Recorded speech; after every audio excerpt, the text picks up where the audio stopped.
हो गया। Okay, good morning everyone.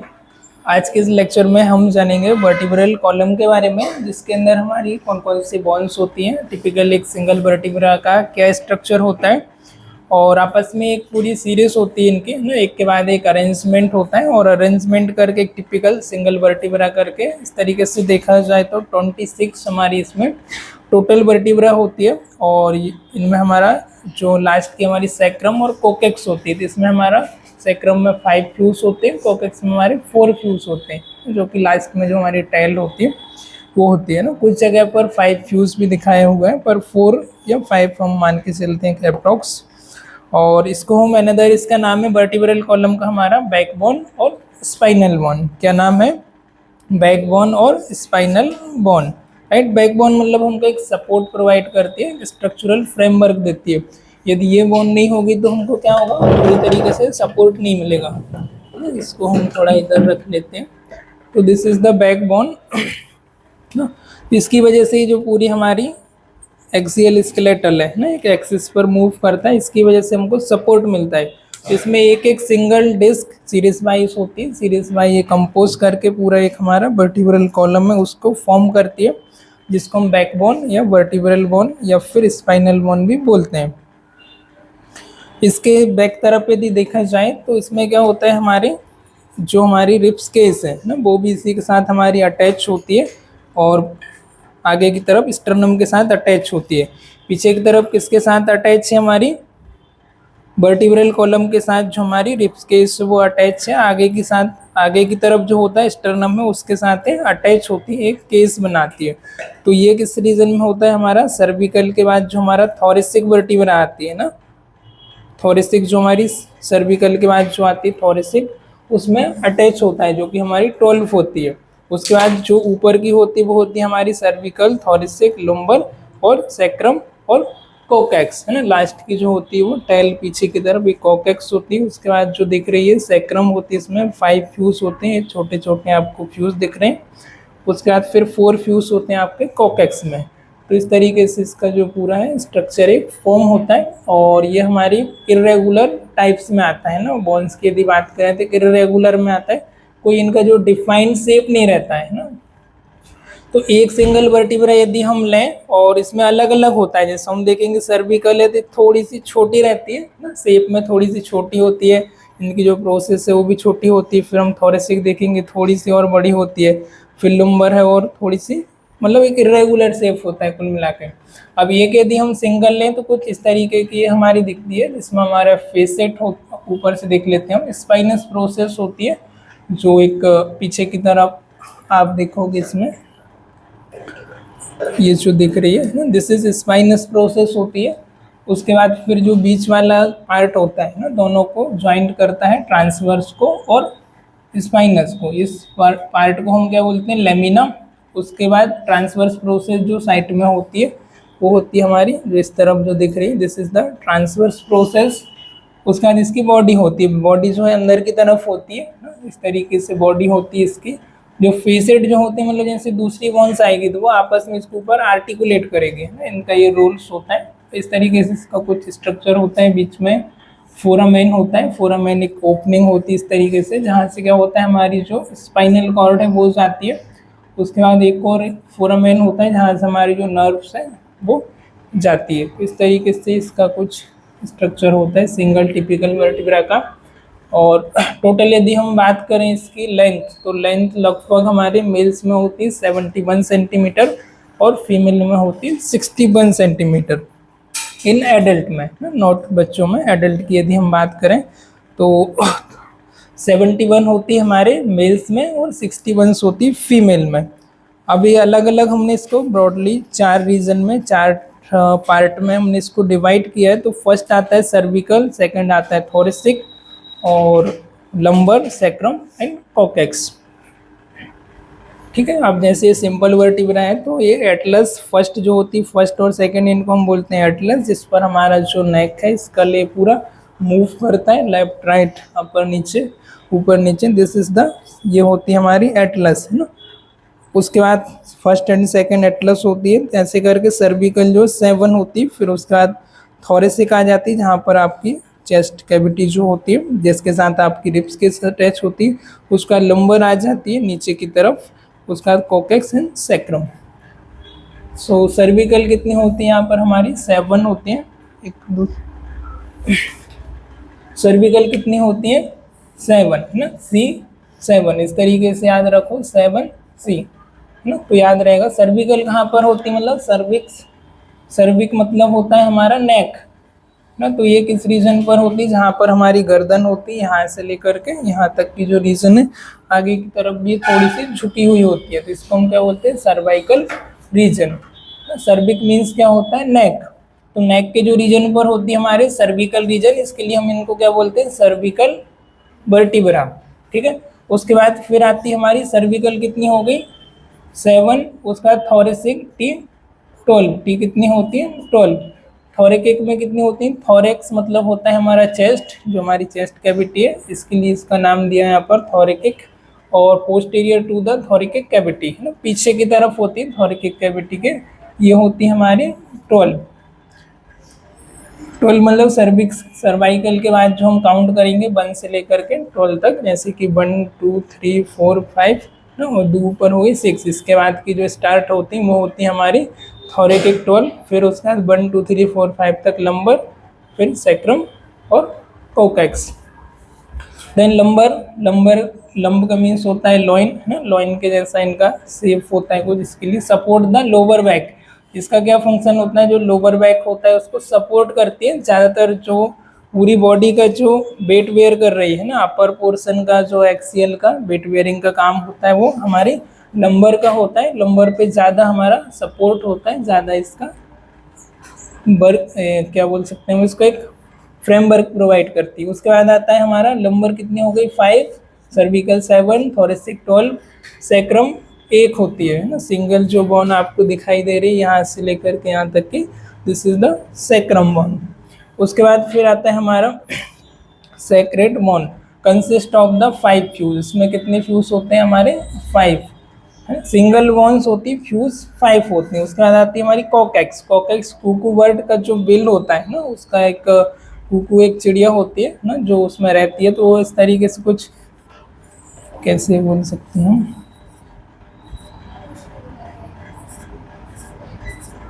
तो ऐसा राउंड राउंड उसका एक घर होता है ना, उसका बिल होता है, तो इस तरीके से इसका शेप होता है नीचे की जो बोन्स होती है, तो इसको हम बोलते हैं कोकेक्स, इसके लिए इसका नाम पड़ा कोकेक्स। कुकू बर्ड का जो बिल होता है consist of the 4 fuse, usually इसमें 4 होते हैं, किसी किसी बुक में 5 भी दिखाया हुआ है, पर 4 होते हैं। तो यदि हम इनका फ्यूज को काउंट करेंगे तो कितनी हो जाती है 33, पर हम इनको बोन के अंदर काउंट नहीं करते हैं ना, बोन के अंदर काउंट करेंगे 206 से 3 और इसमें इंक्रीज हो जाएगा, राइट। तो हम इसको 1 और 1 में सिंगल ही काउंट करते हैं। तो ये हो गई हमारी, दूसरा दे दो, इधर रखा होगा।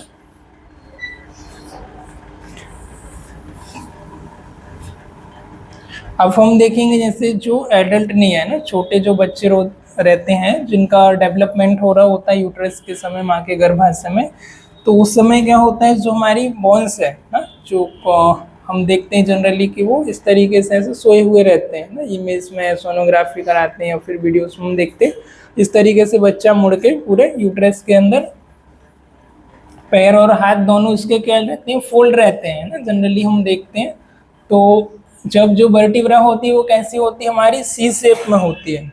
किस शेप में होती है, सी शेप, तो this is the C shape. और जो कर्व होती है वहां पर कौन सी कर्व होती है, सिर्फ सिंगल कर्व, कर्व मतलब उसका मुड़ाफ होना इस तरीके का, तो जो कर्व है वो कौन सी होती है, प्राइमरी कर्व ना, सिर्फ प्राइमरी कर्व का यहाँ पर फॉर्मेशन होता है। अब सेकेंडरी कर्व में क्या होता है, अब ये प्राइमरी कर्व थोड़ी सी बैक की तरफ, पीछे की तरफ, नीचे से, कौन बात कर रहे हैं, नीचे से और ऊपर की तरफ से क्या होता है, पीछे की तरफ इस तरीके से मुड़ जाती है, तो इसको क्या बोलते हैं हम, सेकेंडरी कर्व। जैसे कि शायद दिख रहा होगा आपकी इमेज में, तो प्राइमरी कर्व में ये हमने इमेज लिया, स्ट्रक्चर बनाया जिसमें हमारी सिंगल प्राइमरी कर्व भी है, सेकेंडरी कर्व का इसमें फॉर्मेशन नहीं है। सेकेंड वाले स्ट्रक्चर में फर्स्ट सेकेंडरी कर्व भी 2 होती है, एक सर्विकल होती है और नीचे की जो होती है लुम्बर रीजन पर है ना, तो cervical, this is the cervical जो कि इस तरफ मुड़ी हुई है, उसके बाद आ जाती है जो हमारी लुम्बर, जो थोड़ी सी पीछे की तरफ मुड़ी हुई है, इसको बोलते हैं हम लुम्बर, राइट। तो दिस इज द ये हमारी प्राइमरी कर्व है जो कि हमारी थोरेसिक रीजन पर होती है। थोरेसिक यहाँ की जो कर्व है, this is the primary curve. सिर्फ इसी का फॉर्मेशन होता है जब बच्चा छोटा रहता है, 9 मंथ 8 मंथ तक जब वो यूट्रस में डेवलप कर रहा होता है, तब कौन सी कर्व का फॉर्मेशन रहता है हमारा, सिर्फ और सिर्फ प्राइमरी कर्व फॉर्मेशन होती है। जैसे ही थोड़ा सा एडल्ट होता है, मैच्योर होता है, उसका जो सेकेंडरी कर्व है उसका फॉर्मेशन होना शुरू हो जाता है। सेकेंडरी कर्व में हम देखते हैं हमारी जो सेकेंडरी कर्व है सर्विकल रीजन पर होती है ना, this is the secondary curve. First secondary curve होती है सर्विकल रीजन पर, और सेकेंड कर्व होती है वो हमारे लंबर रीजन पर नीचे की तरफ होती है। अब ये जस्ट सी शेप में थी, अभी थोड़ी सी ऊपर की तरफ पीछे मुड़ जाती है, और ये भी इस तरफ मुड़ जाती है। और नीचे इसके बाद कॉकेक्स और सैक्रम है, टेलबोन, वो यहाँ पर वो तो प्रेजेंट होती है। तो इस तरीके से जो कर्व है एज के साथ साथ थोड़ी सी डेवलप होना शुरू हो जाती है। और वापस से हम देखते हैं कि आफ्टर 60-70 एज जो ज़्यादा ओल्ड एज होते हैं ना, थोड़ा सा सभी में नहीं होता है, पर थोड़ा सा बॉडी पोस्चर या अच्छे से मैकेनिक नहीं कर पाते हम, तो थोड़ा सा इस तरीके से झुक के चलना शुरू कर देते हैं ना, डंडा लेकर के हम देखते हैं ओल्ड एज में। तो क्या होता है, कर्व वापस से क्या होती है, सी शेप में इसका फॉरवर्ड हो जाता है, ये आगे की तरफ ज़्यादा फॉरवर्ड हो जाती है, तो एक डिजनरेशन होना शुरू हो जाता है। आया समझ इतना?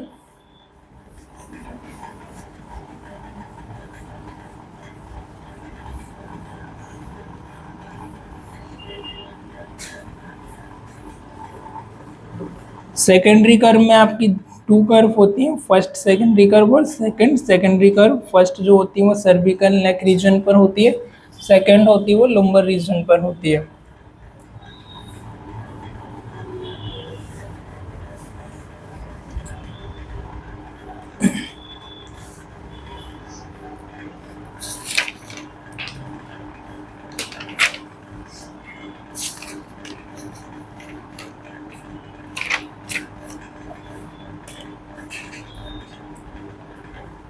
अब ईच जो हमारी वर्टिब्रल कॉलम होती है, ईच इसके बीच में क्या होता है, जैसे कि अभी 2 वर्टिब्रल कॉलम है, ये 2 कॉलम है, जस्ट सपोज दैट, राइट। इसके बीच में होता है हमारे एक फाइब्रोकार्टिलेज, एक फाइब्रोकार्टिलेज की डिस्क होती है इस तरीके से। और फाइब्रोकार्टिलेज की डिस्क का क्या काम होता है, इनको जर्क से प्रिवेंट करने के लिए, आउटर जो भी हमारा सॉक्स न लगे है ना, कई बार हम जंप कर रहे हैं स्पोर्ट्स में, कुछ हम कर रहे हैं तो हम ऊपर की तरफ से यदि जंप करते हैं, तो जंप करते समय क्या होगा, यदि फिर बीच में उसमें ट्यूशन नहीं होगा, सपोर्ट नहीं होगा, सपोर्टिव फ्रेमवर्क नहीं होता है, तो वर्टिब्रा क्या होगी, एक दूसरी जगह से डिस्प्लेसमेंट हो जाएगा, और इवन ज़्यादा ऊपर से जंप करेंगे तो टूट के अलग अलग भी हो सकते हैं। तो इनके बीच में क्या हो, जर्क ना लगे ना, तो ये क्या करती है, फ्यूजन प्रोवाइड करती है, वहाँ पर एक सपोर्टिव फ्रेमवर्क प्रोवाइड करती है, तो जिसको हम क्या बोलते हैं, फाइब्रो कार्टिलेज। ईच जो डिस्क होती है इस तरीके की, उनके बीच में जो बॉडी है, ये वाले पार्ट में क्या होता है, हमारा एक फाइब्रो कार्टिलेज की एक सीट होती है।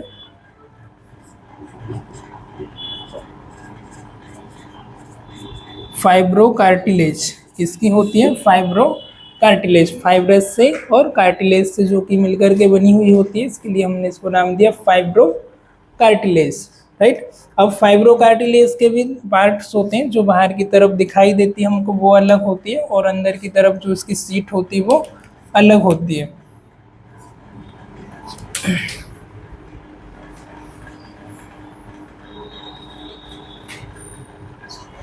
जो बाहर का रीजन होता है वो होता है annulus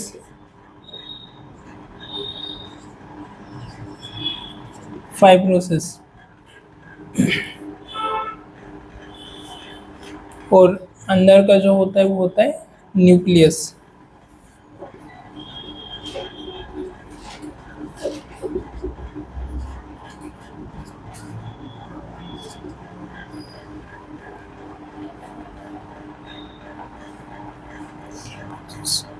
nucleus pulposus, not fibrosis.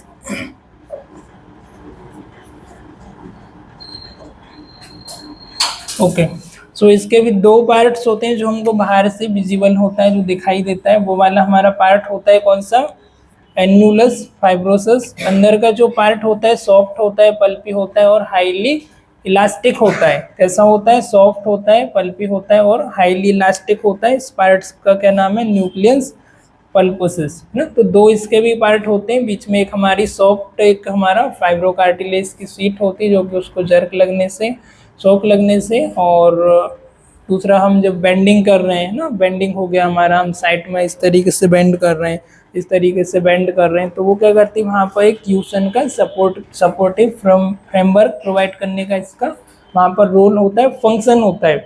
पर आफ्टर एक एज के बाद क्या होता है, इसका डीजनरेशन होना शुरू हो जाता है ना। डीजनरेशन होना इसका शुरू होता है, तब ये हमने देखा कि दोनों डिस्क के बीच में क्या होती है, हमारी टिपिकल सिंगल वर्टिब्रा के बीच में ये होता है। अब इसका डीजनरेशन शुरू होगा तो सिंपल सी बात है, ये क्यूशन का काम कर रही है, जैसे दो डिस्क इसके बीच से क्यूशन का काम कर रही है, और डीजनरेशन होने लगेगा तो बोन क्या होगी, आपस में फ्रिक्शन होना शुरू हो जाएगा, दोनों बोन्स आपस में टकराना शुरू हो जाएगी। ठीक है, तो दिस इज द हमारा, इसको हम बोल सकते हैं कि हमारी एक सीट है ना फाइब्रोकार्टिलेज की। अब धीरे धीरे इसका ज़्यादा यूज होने की वजह से इसमें क्या होने लगता है, डीजनरेशन होना शुरू हो जाता है। डीजनरेशन मतलब ये पतली होने लगती है, सेड होने लगती है। अब धीरे धीरे ये पतली हो गई, अभी साइज इसका इतना था, बाद में हो गई इतनी पतली, तो क्या होगा, इसमें फ्रिक्शन होना ज़्यादा शुरू हो जाएगा। जब भी आप बेंड करेंगे, आप इधर उधर होंगे तो आपको पेन होगा ना। तो फिर डंडा लेके अरे बाप रे इस तरीके से चलना शुरू हो जाते हैं ना, जरा सा दर्द हुआ पूरा पैर में दर्द होना शुरू हो जाता है। तो बैक पेन तो होता ही होता है, साथ ही साथ क्या होता है, यहाँ से अब हमने देखा ये फोरामिना होता है, तो यहाँ से क्या जाती है आपकी स्पाइनल कॉर्ड। अब स्पाइनल कॉर्ड से बाद में क्या जाती है, आपकी नर्व जाती है। तो स्पाइनल कॉर्ड से जो साइड वाला फोरामिन था उसमें से क्या जाती है, नर्व जा रही, राइट। अब यहाँ से क्या है, ये नर्व। अब ये नर्व का क्या काम होता है, सेंसेशन को भेजना। जैसे आपका लेग है तो लेग का जितना भी कोऑर्डिनेशन है, आपका चलने का सेंसेशन, पेन का है ना, हॉट का, कोल्ड का, वार्म का, तो एक्सेट्रा जितना भी जो कोऑर्डिनेशन है मूवमेंट का, वो किसके थ्रू होता है, नर्व के थ्रू, राइट। अब ये नर्व कंप्रेस हो रही है ना। अब ये जैसे दो डिस्क है और यहाँ से जस्ट सपोज दैट कि ये नर्व आई है, हम यहाँ का देख ले रहे हैं, शायद मोबाइल में दिख नहीं रहा होगा, तो ये जैसे जस्ट सपोज दैट कि नर्व है, राइट। अभी मूवमेंट हो रहा है, इस तरीके से ज़्यादा मूवमेंट हो रहा है, इसके बीच की जो डिस्क है, फाइब्रोकार्टिलेज है, सीट है, वो डिजनरेट हो गई है। या फिर हम बोल सकते हैं कि जो बोन्स है इसका साइज इंक्रीज हो गया है, या फिर जो सीट है इसका साइज इंक्रीज हो गया है ना। जो पल्पस एन्यूलस, हाँ एन्यूलस जो फाइब्रोसिस है वो ज़्यादा बाहर आ गया है ना, इतना साइज होना चाहिए थी, पर ये यहाँ से साइज बढ़ के हम देख रहे हैं कि भाई ये इतना हो गया है, राइट। तो ये क्या कर रहा है, कंप्रेस कर रहा है। या फिर हो सकता है कि जो बोन्स है उसका, अब ये सॉफ्ट तो रही नहीं, राइट, डिजनरेट हो रही है, थोड़ी सी हार्ड भी होना शुरू हो जाती है। पहले सॉफ्ट रहती है और जैसे ये इसके साथ डिजनरेट होता है तो हार्ड हो जाती है। जो इसका पल्पस है फाइब्रोसिस वो हार्ड हो जाता है, और अभी इसका शेप राउंड में था तो थोड़ा सा बाहर आ जाता है। या फिर हम कह सकते हैं कि बोन्स डिजनरेट होने की वजह से समटाइम बोन्स का भी साइज इंक्रीज हो जाता है। तो अब ये जो नर्व है, तो अब जैसे आप गर्दन का मूव करेंगे तो क्या होगा, अभी जो वर्टिब्रा है इसका यहाँ से मूव हो रहा है, राइट, देख पा रहे होंगे, तो इसका मूव हो रहा है। तो ये क्या करेगी, ये नर्व को कंप्रेस करेगी। अब ये नर्व को कंप्रेस करेगी तो नर्व में यहाँ से कोई भी ये वायर है और इसमें कंप्रेस हो रहा है नर्व में, तो ये पेन यहाँ से शुरू होगा, सीधा कहाँ तक जाएगा, यहाँ तक, जहाँ तक वो नर्व गई है वहाँ तक पूरा पेन जाना शुरू हो जाता है। जैसे नेक से यहाँ से नर्व आई है तो मेरा पेन यहाँ से शुरू होगा, रेडिएटिंग करते हुए वो यहाँ तक जाएगा। जैसे बिजली बिजली तड़कती है उस तरीके से ये हमारा होना शुरू होता है। This is the radiating pain होता है। और यदि बैक रीजन पे होता है, बैक में भी यहाँ से जब मूवमेंट होता है और नर्व जब भी कंप्रेस होती है तो पूरा बैक पेन यहाँ से शुरू होकर पूरा नीचे के लेग तक रेडिएट करता हुआ जाता है, राइट। तो इस तरीके से इसका स्ट्रक्चर होता है। अब हम देखेंगे इसका फंक्शन क्या क्या होता है। इतना समझ आया?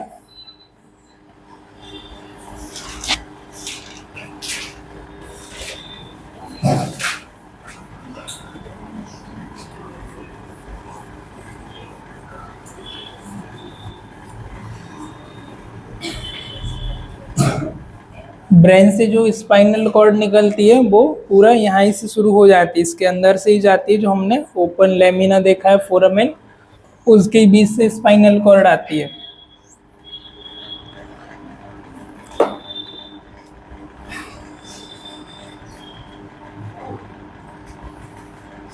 तो फर्स्ट इसका तो फंक्शन ये होता है कि ये हमारी एक स्ट्रॉन्ग फ्लेक्सिबल रॉड की तरह वर्क करती है। किसकी तरह? स्ट्रॉन्ग फ्लेक्सिबल रॉड, जो कि हमारा बैकवर्ड मूव हो सकती है और फ्लेक्सिबल है, ये नॉन फ्लेक्सिबल है। यदि ये फ्लेक्सिबल होगा तो ये आगे की तरफ मूव कर सकते हैं, पीछे की तरफ मूव कर सकते हैं कुछ हद तक, लेफ्ट और राइट। ठीक है, तो दिस इज द पॉसिबल किसकी वजह से हो पाता है? हमारा फ्लेक्सिबिलिटी की वजह से। और ये जो फंक्शन होता है ये होता है हमारा वर्टिब्रल कॉलम का। यदि ये कॉलम में नहीं होगी, सीरीज में नहीं होगी, तो ये सिर्फ ये पेन की तरह होगी या मोबाइल के स्टैंड की तरह होगी, तो मूव नहीं कर पाएंगे, इंसान सिर्फ ऐसे ही चलेगा रोबोट की तरह। ठीक है, तो ये हमको फ्लेक्सिबिलिटी हमको प्रोवाइड करती ताकि हम बेंड हो सकें, हम साइड में झुक सकें थोड़े से। तो दिस इज द फंक्शन। अगला इसका क्या फंक्शन है? It form the axis on which body weight is receive. ये एक्सिस का फॉर्म करती है ना, नेक पे हमने देखा, दिस इज द एक्सिस। जैसे कि ये पेन है, इसका एक्सिस क्या होगा?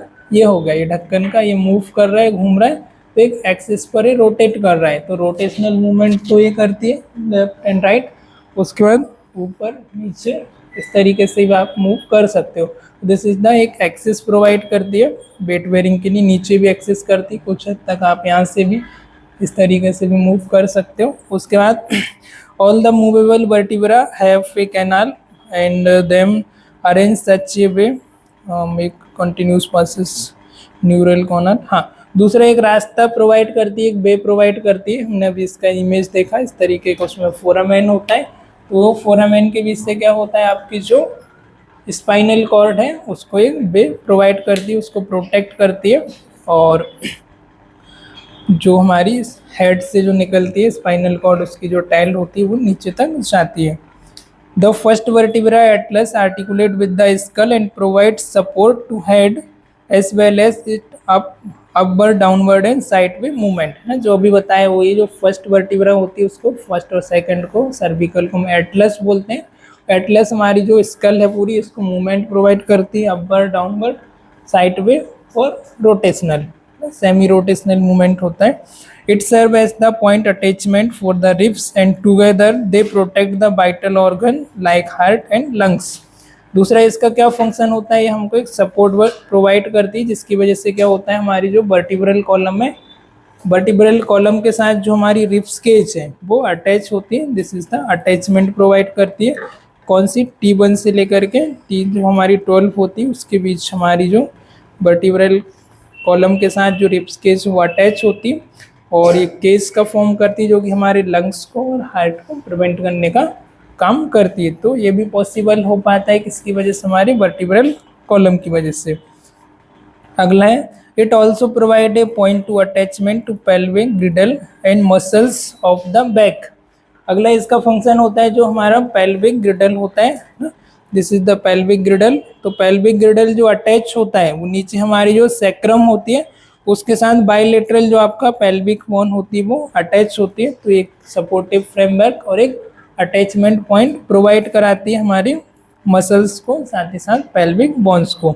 Many internal organ get support और सप्रेस विथ इट।